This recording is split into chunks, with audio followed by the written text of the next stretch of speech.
abo ni bandeze, abo ngabo ni babandi bashaka Imana, baretse ibibi, baretse ibyaha, baretse ai data we, n'abantu bajya mu byumba bakikinisha. Mana we, Imana ibikureba we, ifite kamera, Uwiteka Imana giringa bagiza gukubita. Imana yavuga ngo urabikora, ngo ukibwira ko mwanya nawe hari ukuntu ujya gucya ugakora puri dansi, ufite umugore ukajya wibeta, ukajya guhibundaya, ukavangira kuryohereza, wajyawe n'umugore washatse. Enewe njyewe nahisemo rimwe gusa, navuze nagiye mu ndaya nzigaraguramo, nkajya nziryamamo, nkazivurugutamo, yewe data we, nigeze kujya muri mudu yo gukunda mukaro igihe kiragera, mukaro ndayireka, maze njya igikoma ngagikunda we. Njyewe hari umubebe umwe twize gukundana, nyine nakundanye nayo umubebe ugiye amahane, kubita abagabo, kubita amacupa, kubita umupira, none bebe mumujemo mwana mbwa atako jita wakundanye n'umubebe bita Karashika.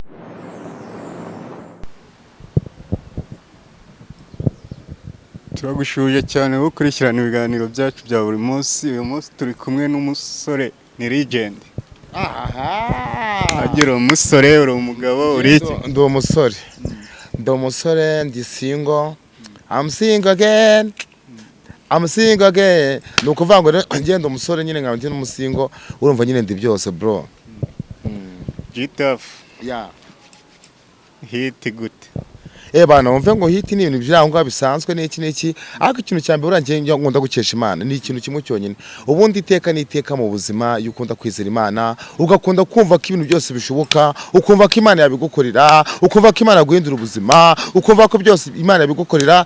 Hari igihe kigeze kugira ngiye nkajya mu masengesho nkatutubikana, nkavuga n'Uwiteka Imana nyine ngabo, uri Imana yabinkorera, wankorera ibitangaza, waduhindura amateka, ndavana Imana urabona twebwe ubuzima twize ko bw'abantu b'imihanda nyine ukumva live ukava semana mu ijuru. Iyi live mbaye ndimo rimwe na sometimes tukinywa amakore, ubundi tukanywa ibya bintu nyine bidasanzwe byo mu bubobo, tukajya kwirirwa tujya kurya imigati yo munoza. Kwa ko njye nize kuba akabobo nk'icyumweru kimwe cyonyine ke live ntago ibaho man mukaranwa mu kiraro iwanyu nta kintu na kimwe kibuze, gusa kumva ko uri ikiraro gusa ukabuvuye mu rugo ukabaragiye. Ariko nibwo buzima bwa mbere n'ubwa nyuma buvuna ku muntu wese uba muri tag life.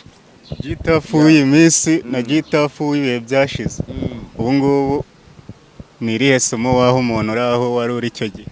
Njyewe kiriya gihe nje nigeze kuba mu buzima bugiye butandukanye, ariko kuri bwa buzima bukakaye nyine, kuko urabona ko mana ubuzima bwo kubaho nyine na papa na mama sometimes umva nyine ari nuza bora bize kuvuga ngo nguri papa ukani mama. Urumva niba wipapuka ni mama, urumva nyine umva nta support ufite. Ubundi keshe na keshe imbaraga z'umwana n'ababyeyi.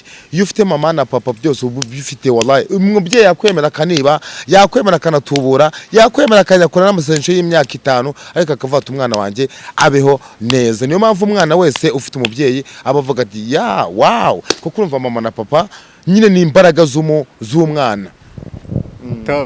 Umuntu ugukurikiye nonaha ni irihe jambo ryahindura ubuzima bamubwira? Ijambo ryahindura ubuzima ni amagambo 3 yonyine. Ikintu cya mbere cyo ejo, uyu munsi ntago ariho ejo.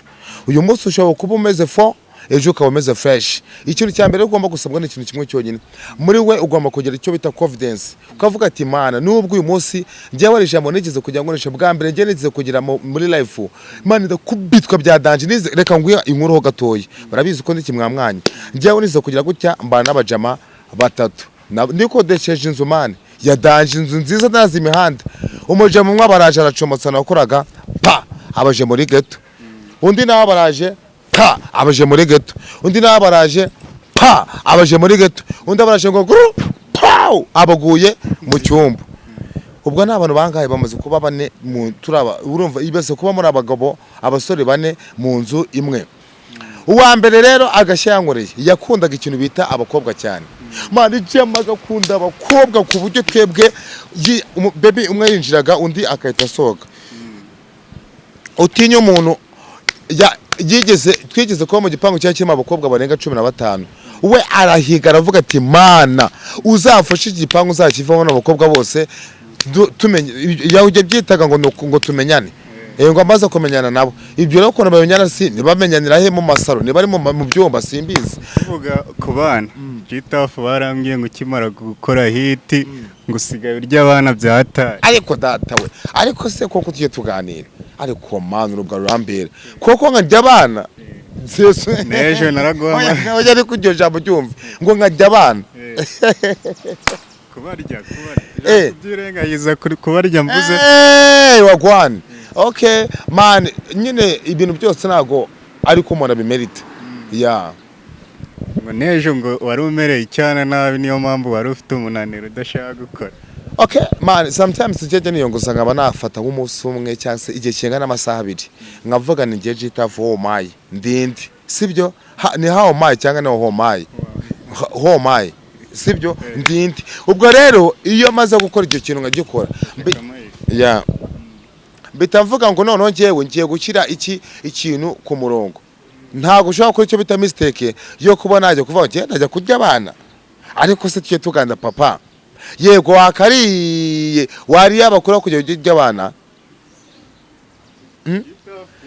hari indwara yigeze kuza mu bajama ngo umuntu ngajya umwana ngo nariye umwana na nyina by the way ngiye mba numva biri mu mvugo nyandagazo ushobora kuvuga ati ngewe man ngiye tunagiye wenda muri ambiance tu ukajya uvuga ati G-Tough ariko nawe ukunda gukora muri ambiance man ntago ari muri noza muri ambiance na ambiance siko neza neza birahura ambiance na ambulance niki ambulance ni imodoka itwara abantu ku bitaro mu gihe umuntu wagize ikibazo wari we wese hanyuma ambiance yo ni ahantu bo kwishimishiriza ambiance no kwishimisha ambiance no ruhero rurimi ambiance ni mu rurimi rw'icyongereza nako rw'igifaransa ya G-Tough mse numva yanarize oje narize ariko nago nyine hari umujamo wivuga ngo narizega ngo nago mundebaga nunduzi ego ngo uranduzi ngo nunduzi nundeba sinzi uko navuga ngo nunduzi ngo nundeba ndumbiwe sinzi ukuntu ndize kumva umujamize kunduka ibitutsi kunyigisha ibitutsi bitatu bikubwire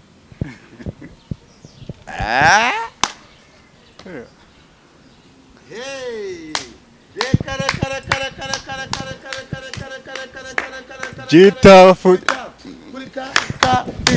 umugore arataka bazazana mazi wayase G-Tough nyuma yo gukora hit ahise atuma njya kuri iyo hit yahise propose ahita natera ivi kuri hit imwe yarakoze ubundi mbere na mbere ikintu cya mbere n'amakuru sibyo hari umumero mwiza uvuga ngo akaradiyo kanye nkaza ku musego ewe n'umugabo amwita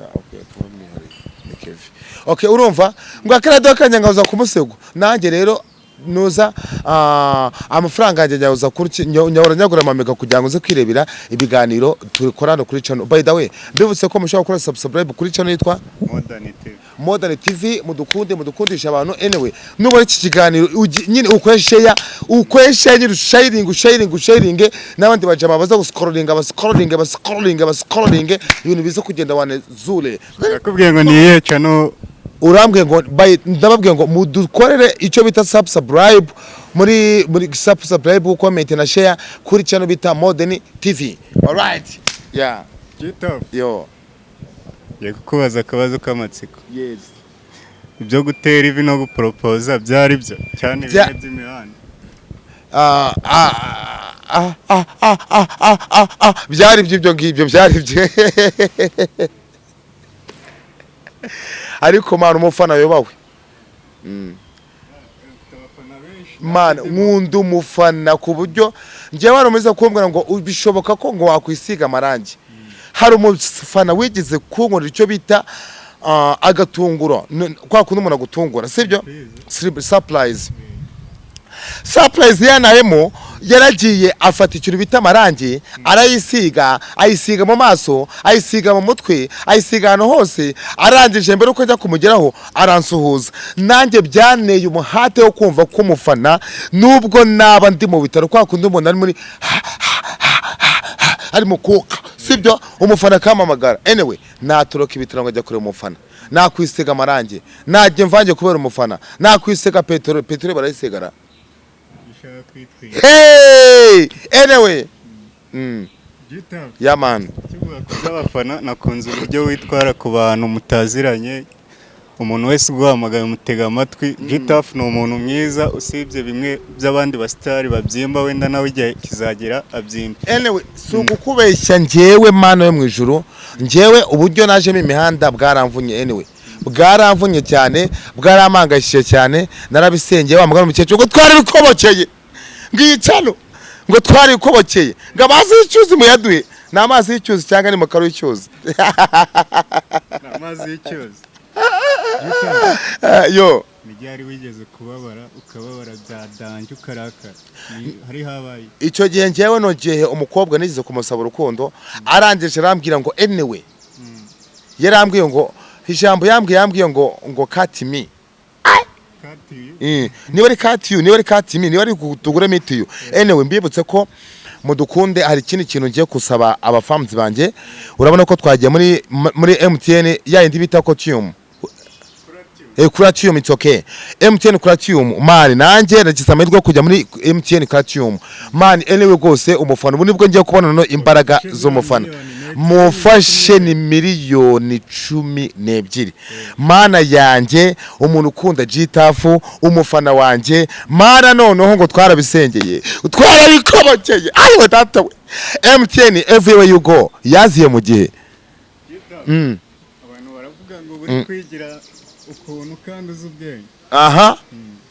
Ariko ndajya ngumenyeshe ko mugende kuri kamera, nawe tekereza uri nawe none fotora kano kanya, nzi neza ko wafashe umwanya wawe, wibuka gukora subscribe kuri Modern TV show. Ai vango ai bivuga twumve ai ishobora ibyo ni bya G-Tough wanyoye mukaro.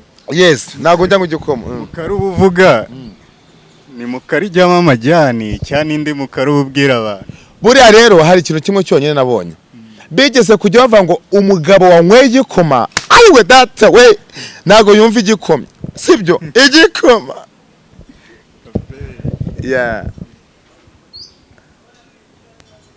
ariko mana we waraturegeye. Genda dadi wanjye asenyeraga mu bangirikani, hanyuma memta G-Tough nkura nsengera muri ADPR. Anyway, nyuma yaho ndajurira nza gusengera ahantu bita he mu basilamu. Nje no kuvuga ngo ngende mu rusobe rw'amadini, nje no kuvuga ngo kenshi bakunda konyita inoza umumetisi metis umumetisi no muruvuka ku muzungu n'umwirabura. Urumva nanjye mvuka ku madini abiri. None sindi metisi, ushatse wajya unyita G-Tough metisi.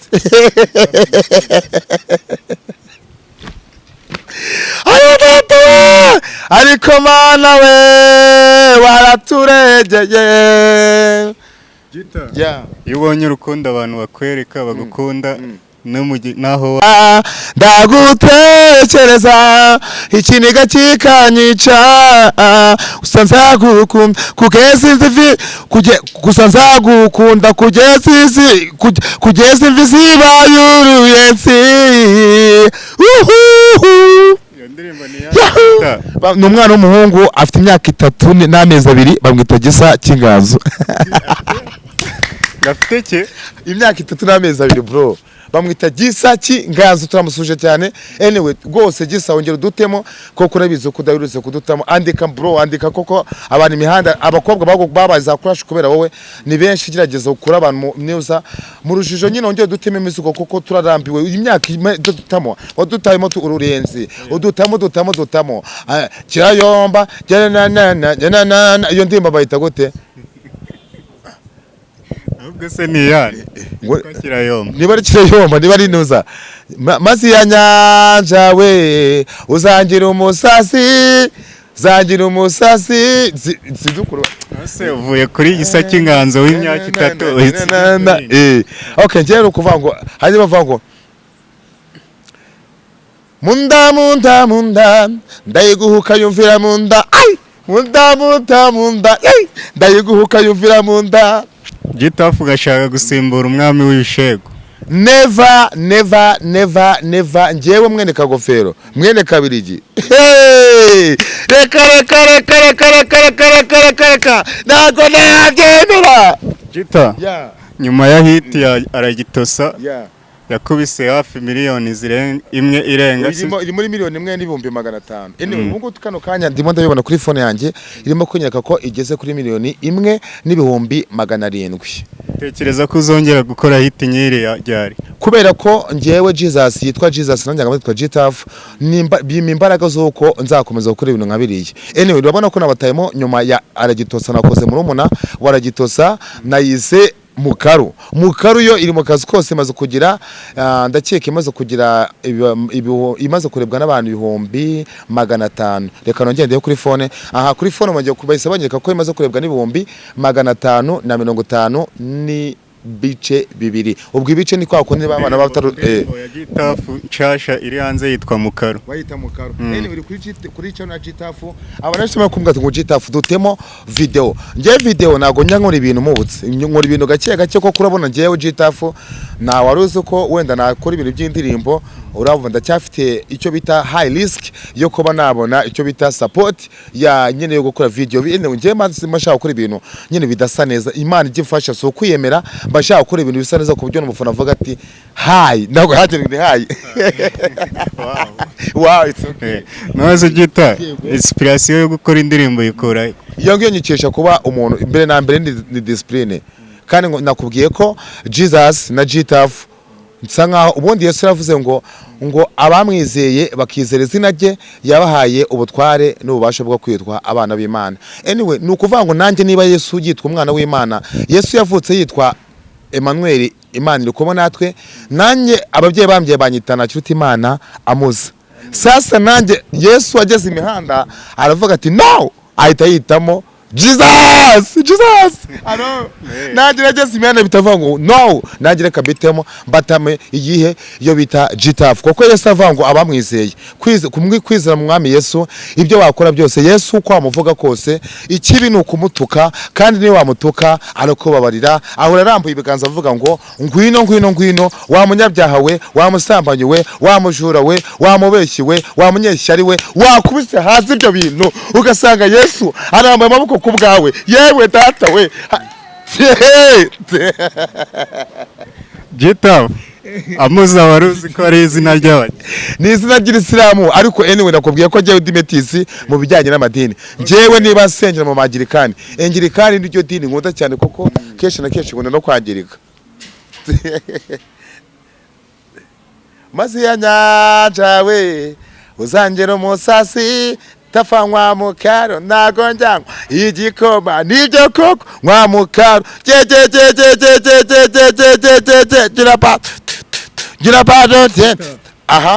uyu murongo wo muri Bibiliya ugukoma umurongo wo muri Bibiliya unkoma nkunda ijambo rimwe rimbwira ngo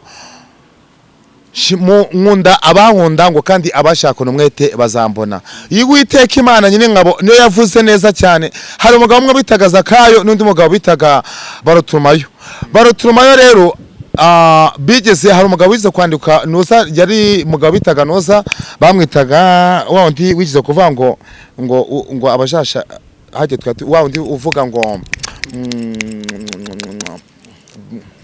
okay bajije umurongo ugukoma muri Bibiliya. Umurongo nkoma n'umurongo uvuga ngo nkunda bankunda ngo kandi abashakana umwete bazambona. Abo ni bandeze abo ngabo ni babandi bashaka Imana baretse ibibi baretse ibyaha baretse data we n'abantu bajya mu byumba bakikinisha Mana we Imana ibikureba we ifite kamera Uwiteka Imana giringa bagiza gukubita Imana yavuga ngo urabikora ngo ukibwira ko mwanya nawe hari ukuntu ujya gucya ugakora puri dansi ufite umugore ukajya wibeta ukajya guhibundaya ukavangira kuryohereza wajyawe n'umugore washatse anyway njyewe nahisemo rimwe gusa navuze nagiye mu ndaya nzigaraguramo nkajya nziryamamo nkazivurugutamo yewe data we nigeze kujya muri mudu yo gukunda Mukaru igihe kiragera Mukaru ndayireka maze njya igikoma ngagikunda we none baby bitaga nyirazage yajya kuvuga ati mu bantu nkunda umugabo wanjye yakunda kuvuga ngo umugabo wanjye Gitaf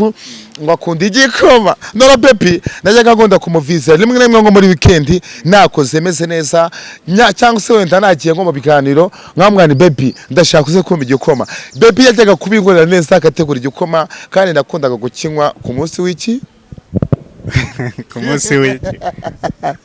ku munsi wo kubeshya Gita ariko ntabwo nindagije inkuru yamaga igikoma akagitegura akagera igikoma nyine sometimes akagishyira muri teremusi cyekana ngifite inyangunda kunywa igikoma gikonje anyway ngiye ngunda igikoma gishyushye cyaka umuriro igikoma na mukaru bihuza gute Gita igikoma na mukaru nyine urumva byatangiye ngunda mukaru koko bwambize kwibaraguza nambwe ngareka Gitanga mukaru ngo nibiki nakubwiye ngo iyo narimo kunywa igikoma mbanywe iki mukaru wow igikoma na mukaru kandi ufitanye n'indirimbo yitwa igikoma afite indirimbo yitwa igikoma yava narifite umukusi azi ko nkunda kunywa mukaru agira ishyaka mwete mwinshi ayurwa nuko dikwiye kuva kuri mukaru iradiba hano iyo mageze dikanye abantu bagukunda wababwira ngo iki Gita icyo nabakunda cyo bakore subscribe kuri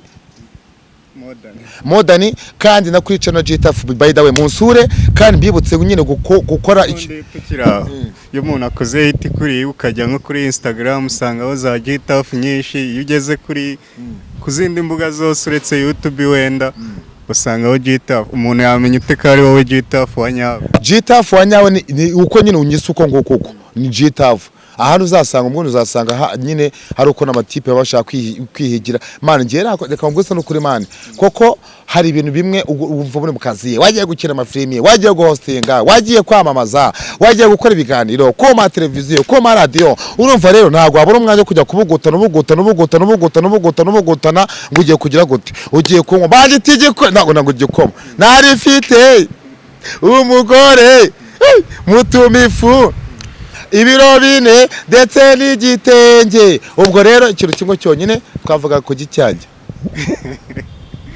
nakubaza ibya Gita wanyawe kuri ni Gita nyine uwo nguwo ni uwo Gita nyine ni izina ryanjye n'iryo Gita nyine mudukunde kandi mbibutse ko ku bantu banjye anyway rwose mudukunde MTN Platinum MTN Platinum everywhere you go mudukunde cyane rwose nanjye nagize amahirwe yo kujya muri MTN Gita yewe tata we mana we waraturegeye Gita ni imanza ukuvuga ngo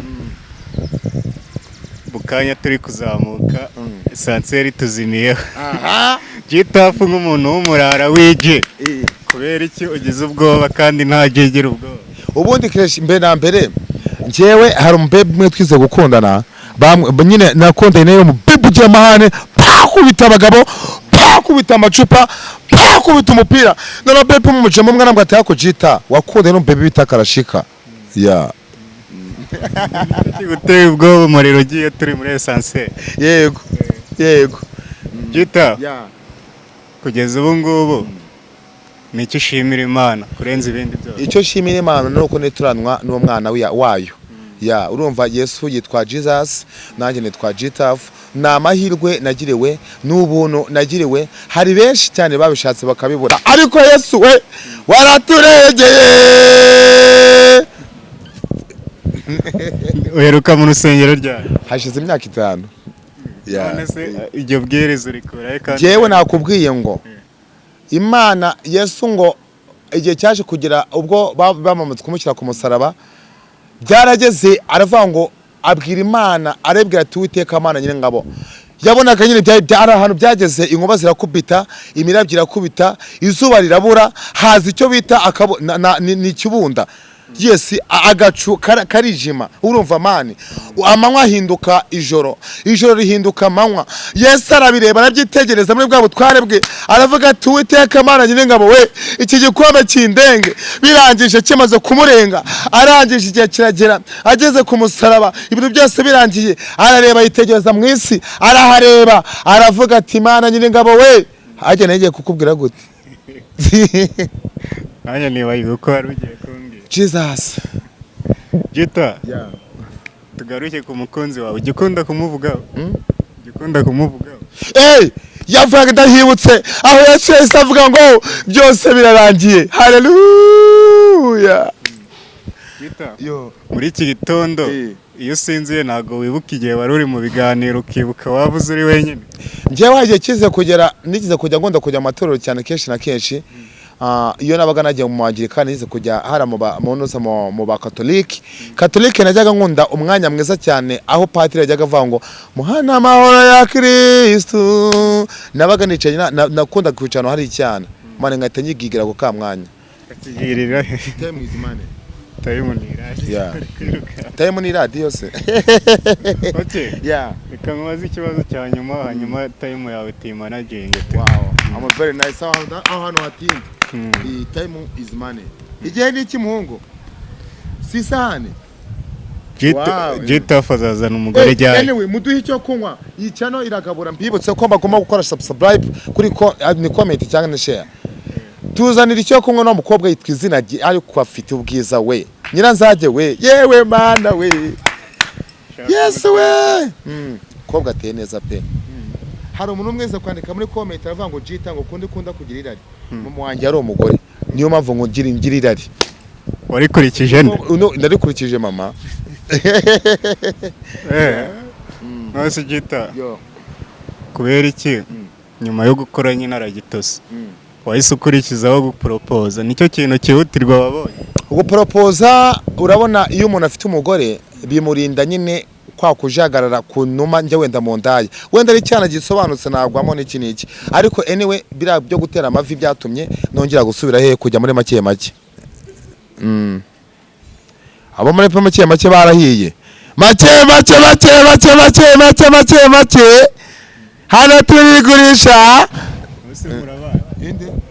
baby nese uyo mukobwa umutereye inda ni gisobono cyuko mugomba kwitamo bana ubundi uyu mutereye inda ariko narasaze uyu mutereye ivi nukuvuga ngo babes iyo uteye ivi mbundi kera babyitaga gufata irembo anyway ubwo numva nagarugo ubungu no basiga babyita gufata imihanda uyo nateye kuva namutereye ivi namaze gufata imihanda ubwo gisigaye niki no kuzakura igikwe ndimo tugiye gukora safety date tugiye gukora ubukwe hari abakobwa nagiye nkundana nabo ndimo ndabasaba ko tugomba kugenda duhura kugira ngende basezera urumva nyine mfite akazi kenshi mbere ko ngora ubukwe mana we umva mbabarira time zimane Jita urakoze twaganiriye nago hajya babyita gukatinga gukati nago wakora kati it's okay. Urakoze kubana natwe ngababwira abakunzi ba Modern TV ikintu kimwe babasaba nyine tugane ku musozo. Anyway icyo nabasaba mukore subscribe comment na share ikindi cya kabiri mu nkunde mwibuke ko nageze amahirwe kujya muri MTN everywhere you go. MTN ni society nziza urahamagara ugahamagarwa bando nziza mbese service zayo ibikora kugiye. Anyway mumbabarire we urukundo rw'abafana no ubundi bashaka kugushyishyira babigenze ahubwo nibagiye iyo boro ndaza kuyiguha wowe uraza kugira gute kumfashukire upininga aho ngaho kuri noza yawe kuri thumbnail na kuri noza kuri screen yawe anyway nukuvuga ngo kuri MTN nyine nageze amirwa kujya muri MTN Quotium ni Quotium MTN Quotium ubwo rero nyine mushigikire anyway nibyo ngibyo wabigenze Quotium ni ukugira Quotium no kujya kuri code y'umuhanzi ukunda ugakoresha code aba yamaze gukira kuri urwo rubuga anyway none cyo giye uko ukora code nyine bimufasha kugira amahirwe yo kwinjira muri iki gukomeza gutsindira amahirwe yo gukomeza muri MTN Quotium. Urakoze cyane turagushimiye. Turabashimiye kandi mbabwire ngo tuzagarukaga turabakundaga tuzagarukaga nzashaka umugore nzakora ubugore wari no gutwereza ndandumva twereza ariko anyway ndabizi ko ngira ubujajwa ngira bwe mbabura katinge genda usimye